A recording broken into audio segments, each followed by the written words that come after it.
It's TV's funniest game show moments.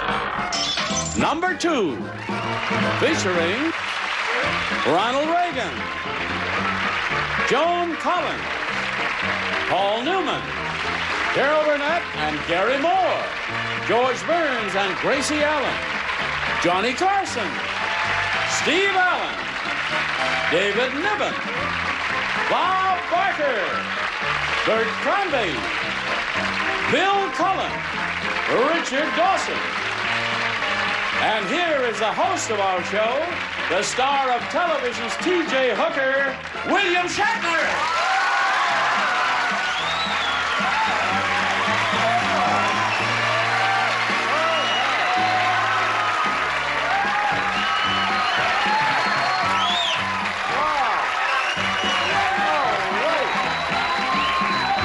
Thank you very much.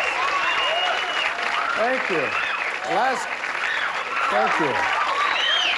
The last time I hosted this show, I was introduced with a 1965 black and white film of my appearance as a panelist on What's My Line. Here, it's 1971. What's My Line is in color, and I've graduated to mystery guest. That's progress. Johnny Olson, who is our first guest? Bob Barker, come on down! Come on down, Bob Barker! Come on, Bob! Bob! Hey, Bob Barker! Hey, Bob! Bob Barker, you really came down, didn't you? Los Angeles International Airport was fogged in. It was the only way I could get there. No, I came down through the audience last time, so I thought I'd do something different this time. No matter how you got here. And we really do appreciate you showing up because we know that taping 5 one-hour shows every week is terribly exhausting. Well, it's not really that bad, Bill. isn't? You know, The Price is Right does move along at a pretty frantic pace. But if you'll notice, it's the contestants who are knocking themselves out. I just sort of stand around there and let the panic swirl around me. Margaret, what's your bid? 310. 310, and Rachel? Let me think. Oh, boy. Oh. Yeah. What is the lowest, please? I beg your pardon? The lowest. $125. Okay, 126. 126. Very good. All right, the actual retail price is $250, and Rachel is winning. Who was that? Oh, thank you, Will.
You are within $95, and with only 3 options, too.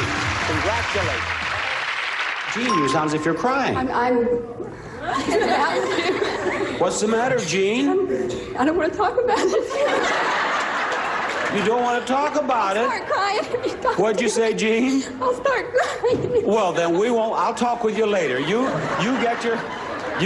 This is a real happy time we're having so far. Price is Right.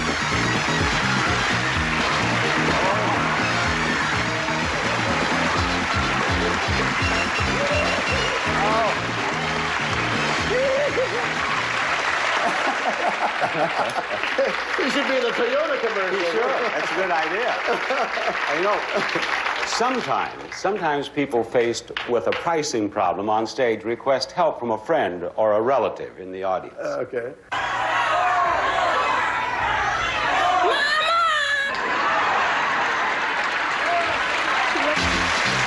on down. You're the next contestant on The Price is Right.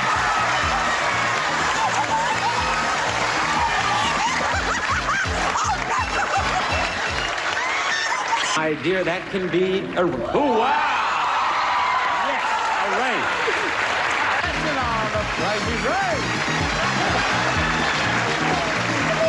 Hello, Ethel. Hi. I said I had a dream about you, so I had to come down here. What were we doing in the dream? You were chasing me in the hayloft. You bid $6,000 and the actual retail price is $8,602, a difference of $2,602. You win, Eileen. Jay, she's all right. Take care of her, Jay. She's faded. She fell to the ground. Oh, wow. But I handled that situation perfectly. I just stepped over her and said, "Who's our next contestant?" As long as you didn't step on her and say who's our next contestant. Bob, I remember on our first Funniest Moments show, you brought tape of some troubles your people had with prizes. That's right. Especially refrigerators. Any more problems on the appliance front? Oh, my goodness, yes. Yes, indeed. Not only with appliances, but also with luggage, motorcycles, and one pop-up bar. This bar is designed as a storage area as well. And when you're ready to serve refreshments, just press the top and presto! From Jules Seltzer and Associates.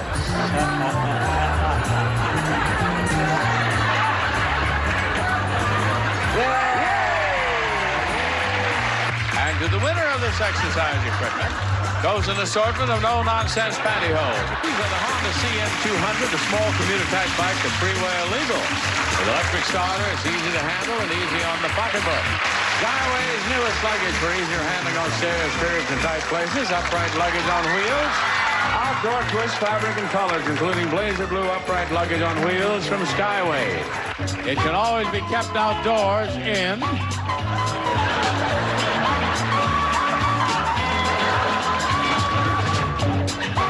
a heavy-duty tap and built-in dishwasher featuring 2 stainless steel revolving spray arms, 10 timer selections, porcelain enamel tub and door liner from Tap and Appliances. Really wonderful. And we appreciate your dropping in, so to speak. Would you like me to beam you up? No, thank you. It's such a nice evening, I think I'll walk. Thank you, Bob. Stay with us for Ronald Reagan, Paul Newman, Carol Burnett, and Gary Moore as TV's Funniest Game Show Moments #2 continue. Those questions. My ex-boyfriend will always be better at what? Those answers. Baby's got back. Get a life. Bigger broad. Join me, Bob Eubanks, for Newlywed Game episodes not seen for nearly 20 years. Sunday starting at 4 on BUZZR. The introduction of the host on a game show is generally a pretty routine affair, but not so with this introduction on To Tell the Truth by Carol Burnett. This is really kind of a change of role for me because I get to introduce a man who used to introduce me a whole lot. I still consider him my boss in a way. One of the greatest. Well, he's responsible really for whatever career I've got. The nicest man I know, Mr. Gary Moore.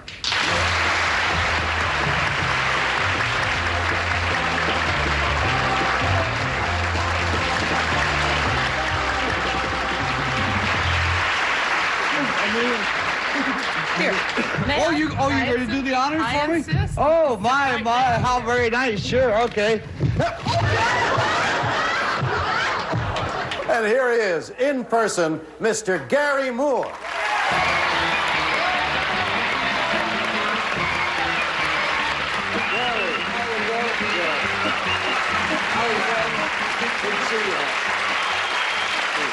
Welcome home, Gary. Thank you. It's been 8 years, and before we get started, I'd like to tell you, and I'd like to tell our audience, and I'd like to tell all my friends out there how very lucky you are to have me here tonight. That's not ego. I'll tell you what happened. 8 years ago, I retired.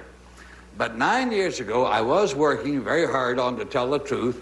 The show was doing well. It was on 5 nights a week. One weekend, I happened to be in Savannah, Georgia, and I picked up the copy of their Sunday newspaper, and I turned to the television section. And they had one of those letter to the editor's column. And in the column, it said, somebody had written in and said, where does Gary Moore get all those weird people that he interviews on to tell the truth? And the television editor's answer was, this was 9 years ago, said, we don't know, and it doesn't matter because that show is on tape, and Gary Moore has been dead for years. Well... So you got to admit you're lucky to have me. We're here to disprove that guy, I'll tell you. We'll try. Really. We'll try. As you know, we're here to talk about game shows. I judge. And one of the greatest of which was I've Got a Secret, which you moderated for some 15 years. And in all that time, the one thing I remember most about that show were the indignities and the abuses that the producers heaped on you. Oh, no, my producers were peachy fellows. I don't Gary. recall any heaping. Oh, God, Gary, let me refresh your memory. Watch.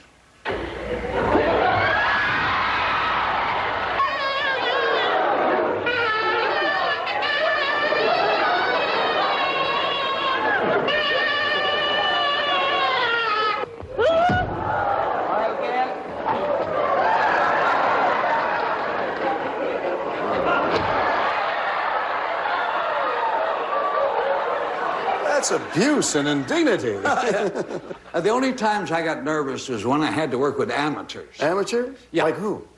Well, like Johnny Carson. Oh, him? Yeah, you know, Johnny was a pretty good amateur archer and bow and arrow stuff. So off the top of their heads, the producers got the idea that Johnny Carson should shoot an apple off the top of my head with the bow and arrow. Now, remember, this was live television, and he only got one shot. I do, I get the show. All set, Gary? Oh, yes, John, oh, yes.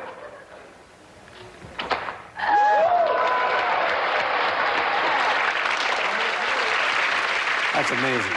Yeah, nobody was more amazed than Johnny, he too. And you. And me. Not only was the production staff cruel to you, Gary, but they were also cruel to your celebrity guests. I don't recall being cruel to our guests. I call as my first witness actor David Niven. Niven? Now, David, if you whisper your secret to me, the folks at home are anxious to find out what it is.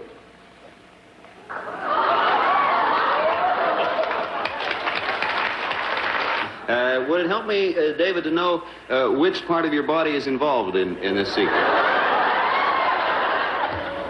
The end.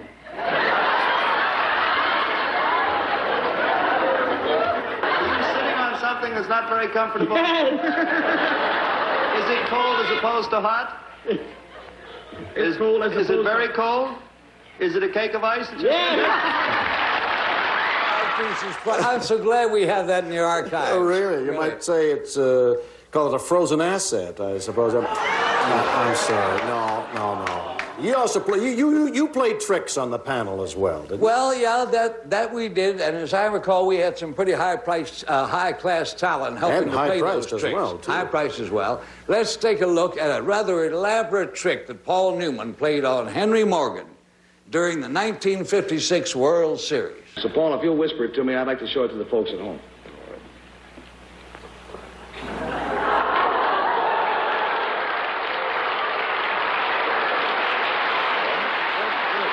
Paul, come out. Get your hot drink here, ladies and gentlemen. Get your hot drink.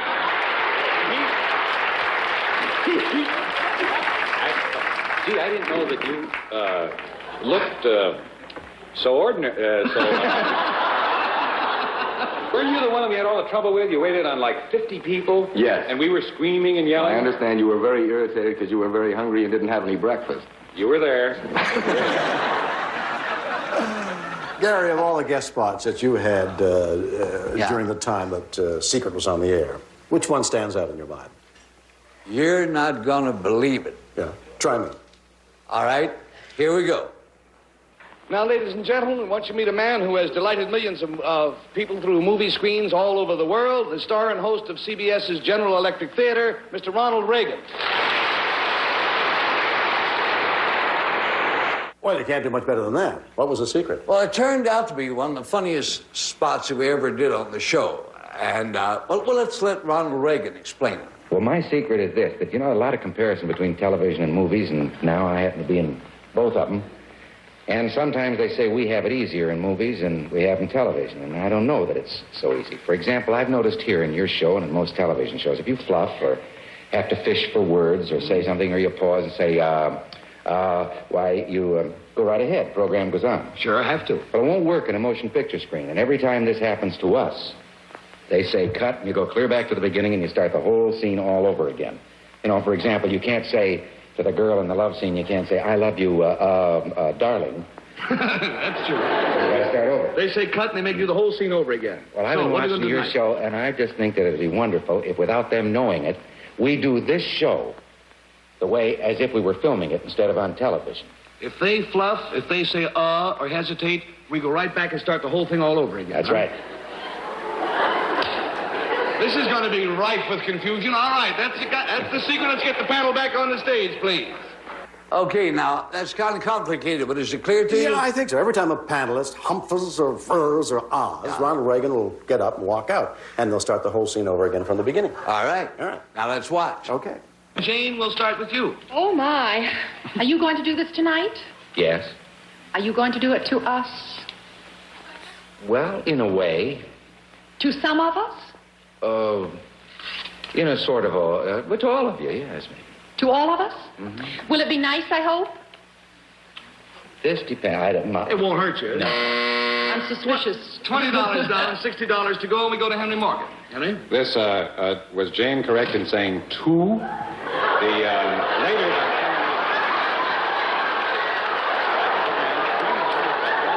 Ladies and gentlemen, at this time, I would like to introduce a man who has delighted millions of people all over the world on the movie screen, star of his own television program, Mr. Ronald Reagan.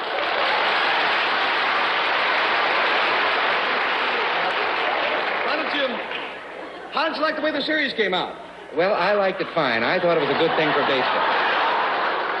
All right, panel, Mr. Reagan's secret concerns something he is going to do, and we'll start with Jane Meadows.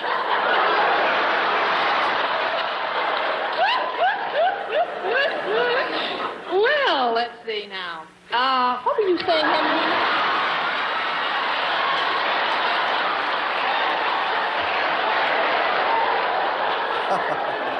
Now, ladies and gentlemen, may I introduce a man who has brought to life to millions through movie screens all over the world, star and host of his own television program, Mr. Ronald Reagan.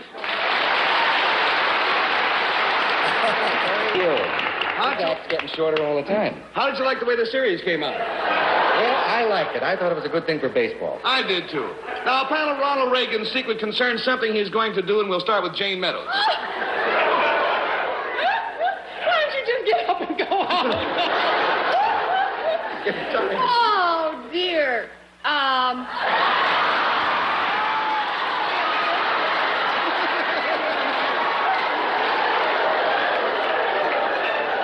Ladies and gentlemen, may I introduce a man who has delighted millions all over the world on movie screens, host of his own television show, Mr. Ronald Reagan.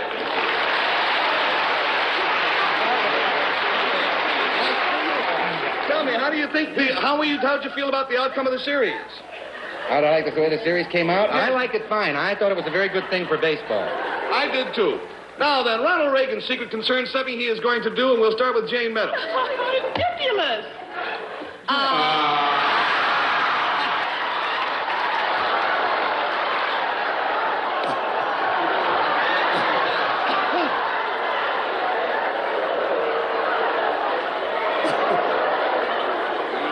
Now, ladies and gentlemen, it's my pleasure to introduce a man who has brought pleasure to millions of people all over the world on all that kind of stuff, Ronald Reagan.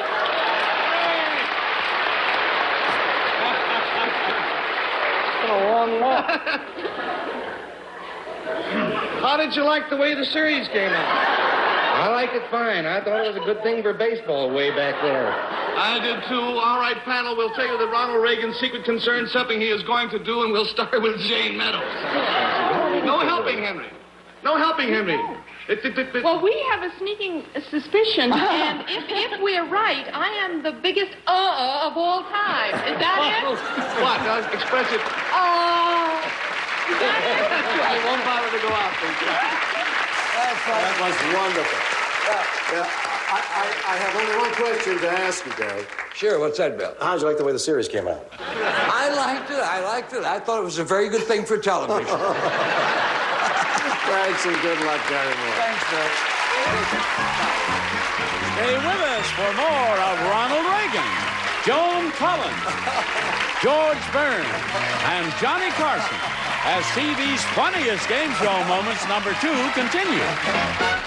Now with celebrities. Betty White, Didi Khan, Marianne Mobley, Elaine Joyce, Robert Mandan, Richard Klein, Rita Moreno. Tomorrow starting at 7 on BUZZR. You know, I've appeared in many game shows over the years, but I've never hosted one. However, if I ever did host a game show, I would want to be as clever and debonair and witty and handsome as the man I'm about to introduce. For years, the sparkling host of one of America's favorite games from Tattletale's Bert Convy.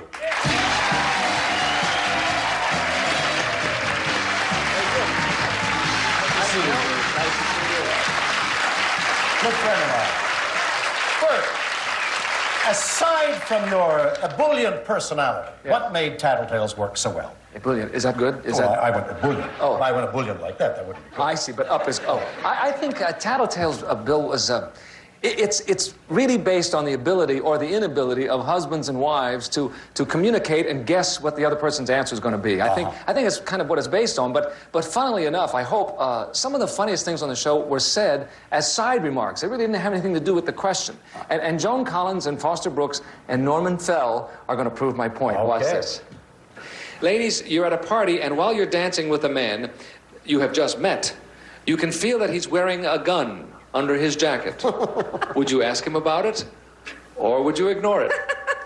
This reminds me of something that Mae West said once. When she said, somebody, yes, you've heard it? Mm-mm. Is that a gun in your pocket, or are you just happy to see me?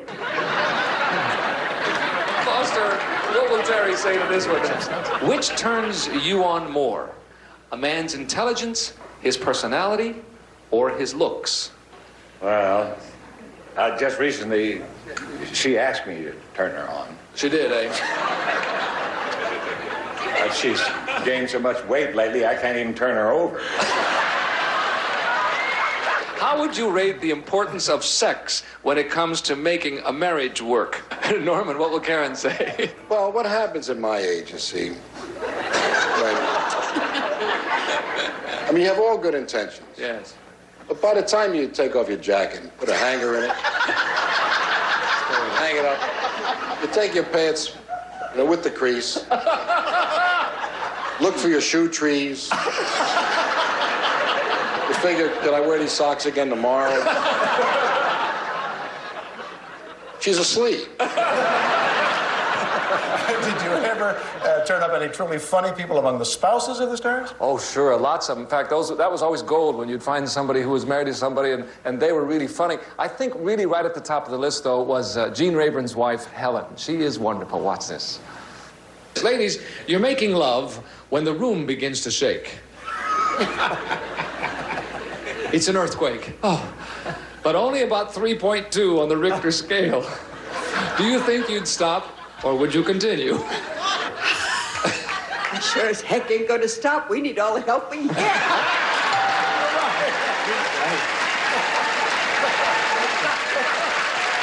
Ladies, you're introduced to a Supreme Court judge at a party. You notice that his fly is open. Would you tell him about it, yes or no? Well, I would go up to him and say, Your Honor, your court is open and your jury is out.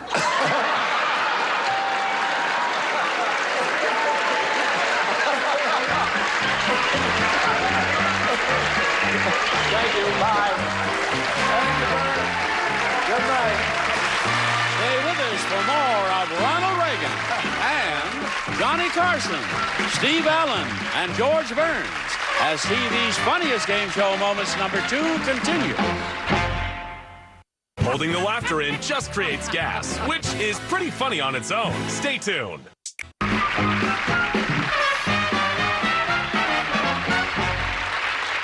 If I were playing Password, and the word I had to pass was the name of our next guest, among the clues I would give would be actor, novelist, composer, playwright, poet, and comedian, and since he's also a very talented musician, I'm going to let him play himself on like this.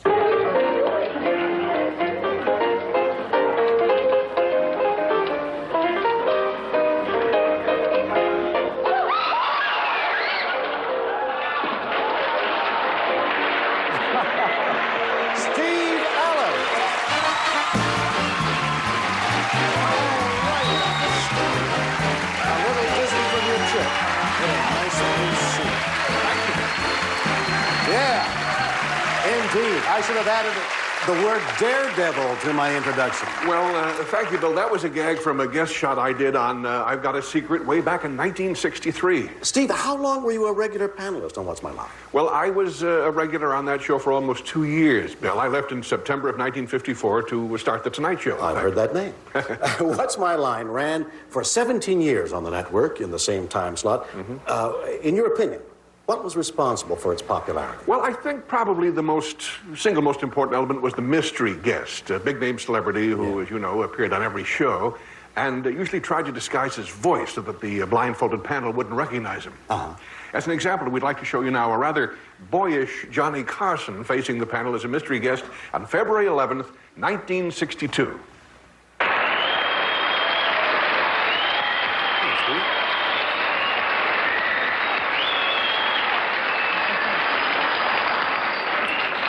Panel, you all, I think, know the rules. One question at a time, in turn, moving clockwise, and we'll begin with Dorothy Kilgallen.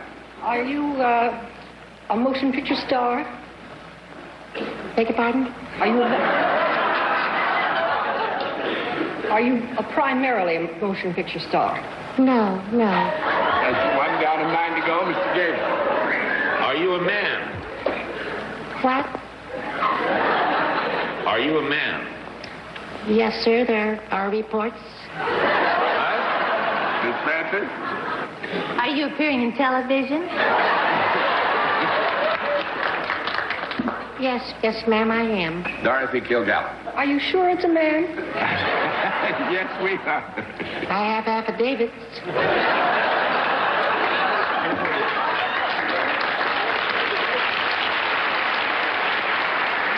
Of course, you're all familiar with the good news. I think it's good news for all of television.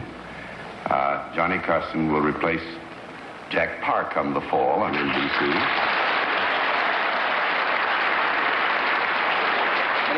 He's just about the busiest man I know. He does a daily program called Whom Do You Trust? Pardon me, Who Do You Trust? No, with you it's whom, John. You know, Johnny Carson and Fred Allen and myself and all of us who sat in the funny guy's chair on that panel, we love to tease John Daly because Mr. Daly was such an erudite gentleman and a precise semanticist. You'll see what I mean here. Would both people come in contact with this product? Would both people come in contact with it? If neither one of them had any particular animadversion for the product, we could agree that if it was to be utilized by more than one, that they would, yes. You know, John, I'd hate to be going to the electric chair and have you be governor. Now, sometimes when a vocal disguise, Bill, seemed impossible, the guests would try other means to confuse us all. And with George Burns and Gracie Allen, it was 1 knock for yes and 2 knocks for no. And the night was sometime in June 1954, and I was one of the questioners on that occasion. Wait a minute, are you in television?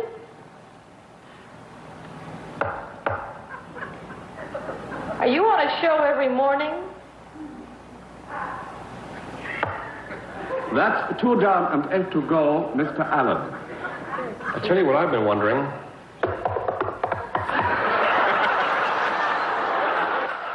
I tell you what, Steve, I think we've been hard enough on you long enough. I'm going to ask our guests now if they will use their voices instead of knocking and making replies. Don't ask the judge.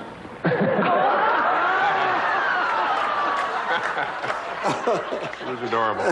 And then with Victor Borge, a very funny man, of course, things got out of hand altogether. 2 down and 8 to go, Mr. Borge.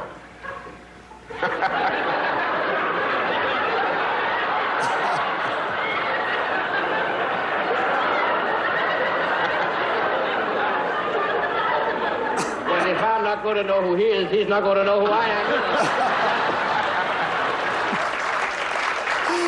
This This next piece of tape is a classic. It was the night that John Daly led you down the garden path with a contestant who made feed bags for horses. I'll never forget it. As you say, he made feed bags for horses, but somehow I didn't know that. I was off on another track altogether. Here's what happened.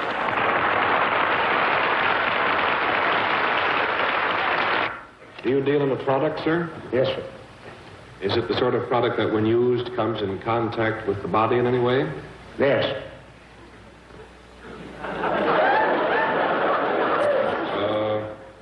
Could it then possibly be described as being worn? Yes. Could it be worn by both sexes? Yes.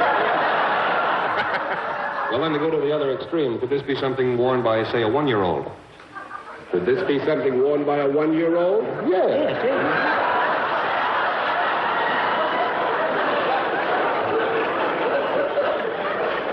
Might it possibly be the only thing he had on at a given moment? Yes, that's possible.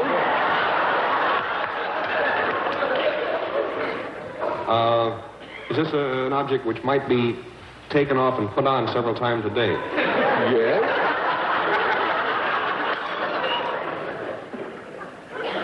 Well, then, would a new father, let's say, have a lot of difficulty putting this on the baby?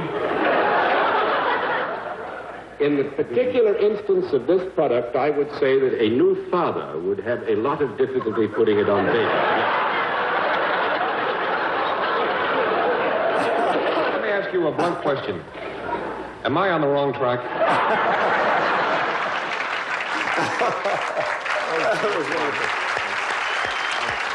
Steve, you had panelists who were famous outside of show business on occasion. Who were some of them? Oh, yeah, quite a few. Well, Ronald Reagan, for example, at least retroactively. We might say that. Retroactively, that's a pretty good starter. Yeah. Mr. Reagan appeared both as a panelist and as a mystery guest, and we're about to see him here now as a guest. Here he is signing in as a mystery guest on July 19th, 1953. Will you come in, mystery challenger, and sign in, please?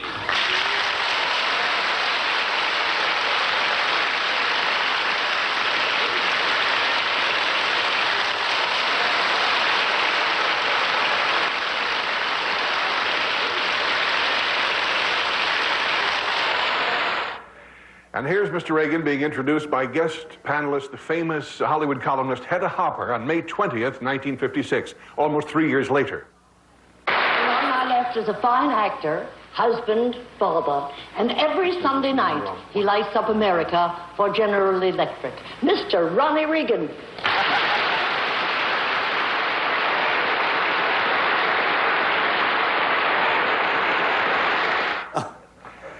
Well, now, through the magic, if that's what it is, of videotape editing, just for fun, we put Mr. Reagan's performances on those two different shows together so that mystery guest Ronald Reagan, without the blindfold, seems to be questioned by panelist Ronald Reagan with the blindfold. Is that all clear, Bill? Yeah, I think so. Let's try it. All right. Well, roll it anyway, clear or not, and we'll see what happens. We'll begin it all with Mr. Reagan. I assume that you're in the entertainment business.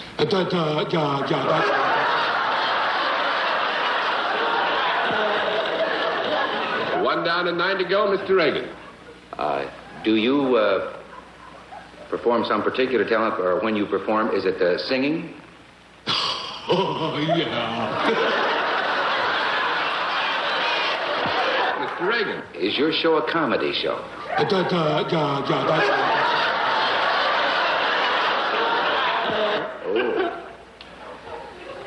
Do you have a family in Los Angeles? Oh, yeah.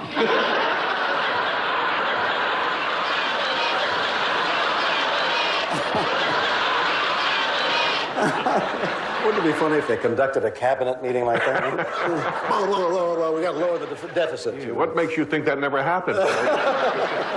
Anyway, Bill, thanks for inviting me here, but I have to go now. What's the rule? Well, you hear that music? Yeah. Yeah, sure, that's your song. This could be the start of something big. Right. Well, whenever I hear that tune, I'm either supposed to make an entrance or an exit, and I've already made my entrance, so good night, everybody. Good night, Steve. Stay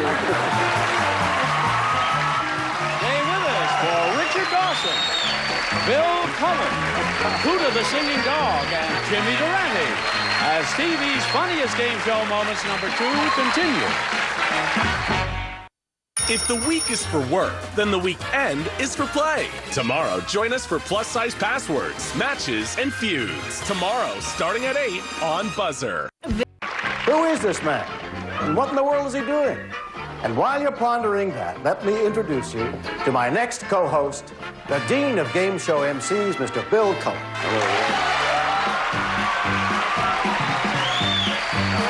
Good to see you.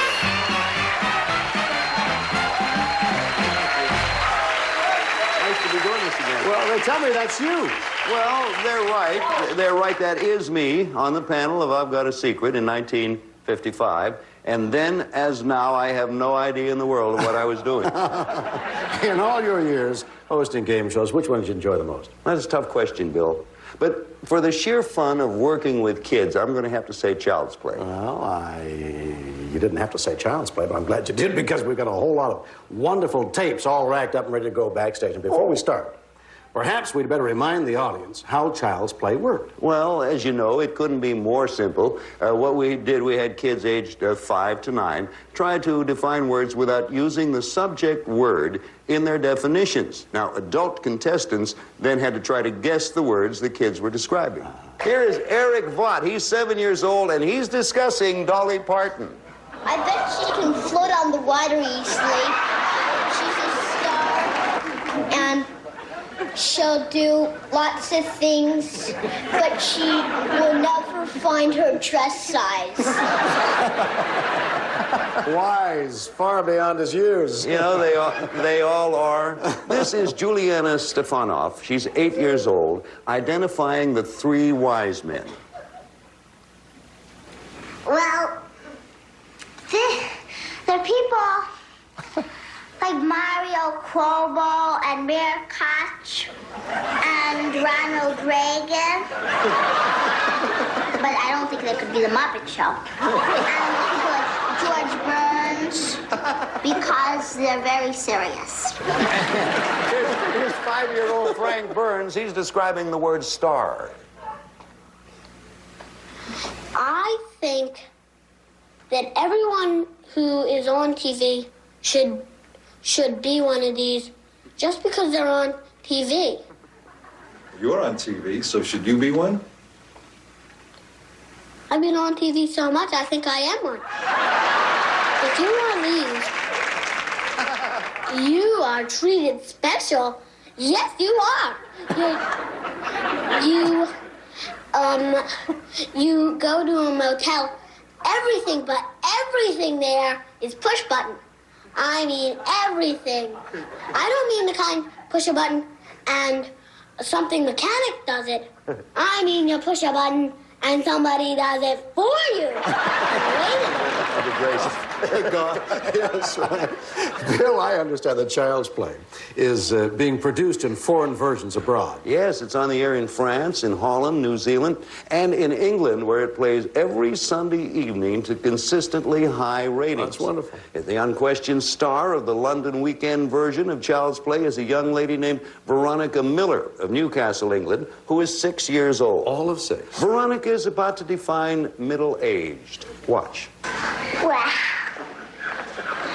Whoops. It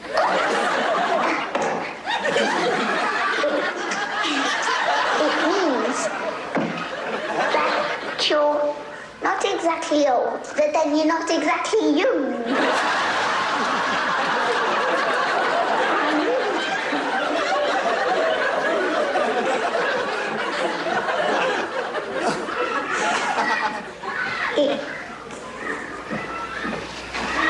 In between.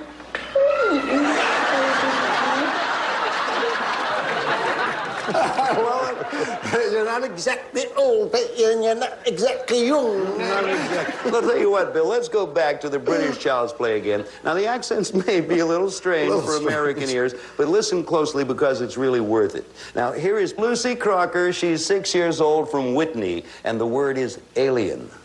You can get them green and red and purple. They have spots. They speak in a different language. Some have an eye in the middle of their face. Some don't have noses. Some are nice and some are nasty. Most of them are nasty. Here's Veronica. And I know. I do too. Veronica Miller again. The word this time, Bill, is adventure. I've got lots of books about it, and it's very exciting. Sometimes, though, when I read these books about them, and if I stop off in a very exciting place, I get all nervous and worried. So I have to read on until I come to a nice part of the book like this. And this is Nigel Canavan, 7 years old. He's from Newark, England, and the word is ghost. It wears a cloak, it eats spaghetti. Ghosts eat spaghetti. It's an Italian ghost. In the immortal words of Art Linkletter, kids do say the darndest things. And you know, Bill, there is little difference between little boys the world over. Let's watch while 6-year-old Marty Pritikin of Los Angeles agonizes over the word romance. And then watch Ian Russell of Worcester, England, who suffers with the word love. That is sickening.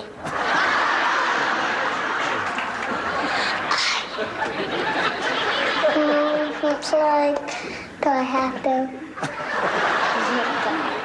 I don't know how to explain this. Now's not the time, Levy. I'm so embarrassed. When somebody falls in love, I don't believe I'm saying this. Like they kiss or hug. What is Romance.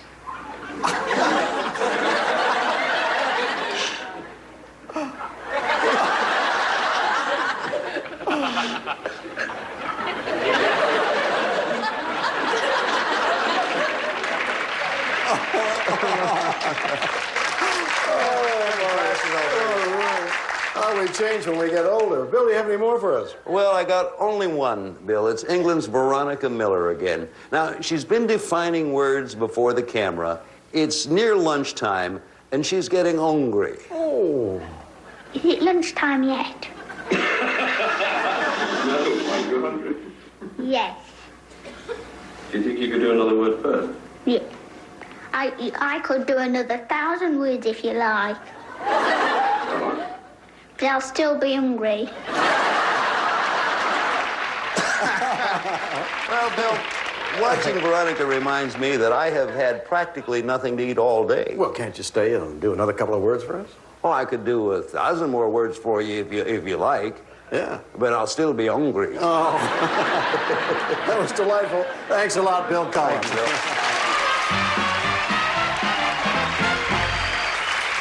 The familiar musical theme of Family Feud is a call to the television set for millions across the country. And among them is Kuta Strelzik, who lives with his family in Victoria, Texas. It's time for the Family Feud. Introducing the Smith family. Bonbon, Russ, Julie, Terry, and Barbara. Ready for action.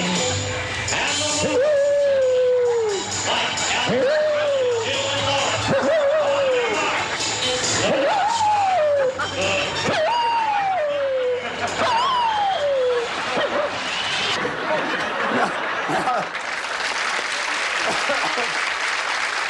If that dog has a Nielsen box, we're in good shape.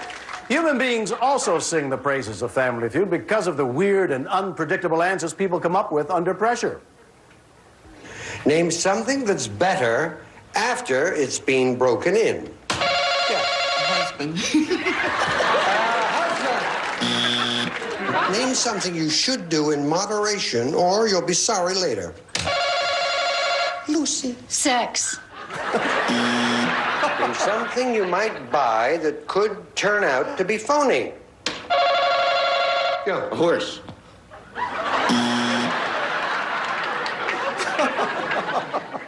Sometimes the answers are so bizarre that even Richard Dawson, the unflappable host of Family Feud, is on the verge of breaking up. Watch his struggle to maintain his composure. Name an article of clothing that children are always losing. Their pants. The price of a dozen roses. $1.75. Besides a bird, something in a bird cage. Hamster. A popular...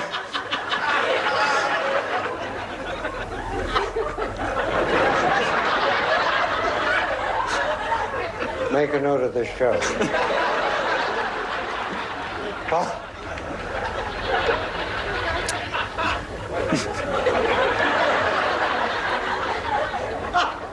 A hamster with a smile on his face.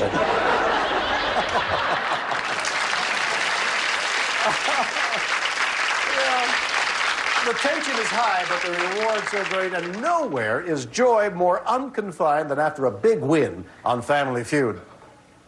Seafood delicacy. You said lobster. We need 46 points for $10,000. Number one. Oh, God. Survey set.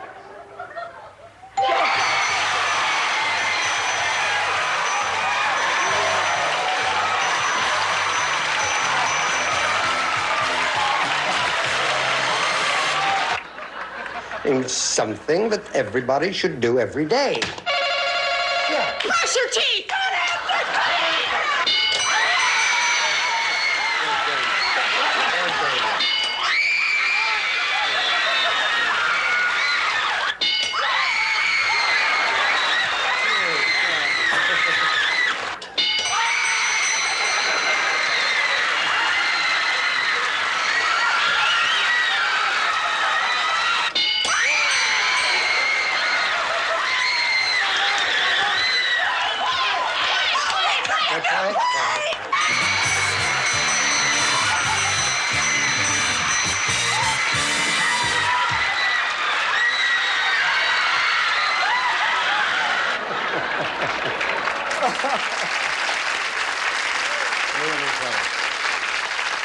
One bit of tape remains in tonight's file on Family Feud, and we find it quite touching and rather appropriate for an end spot.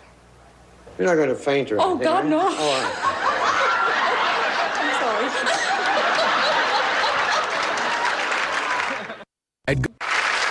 So that wraps up this edition of TV's funniest game show moments. We hope you enjoyed it. Good night, ladies and gentlemen, and in the words of the immortal Jimmy Durante, good night, Mrs. Calabash, wherever you are. This is Johnny Olson speaking for TV's funniest game show moments #2, a Mark Goodson television production.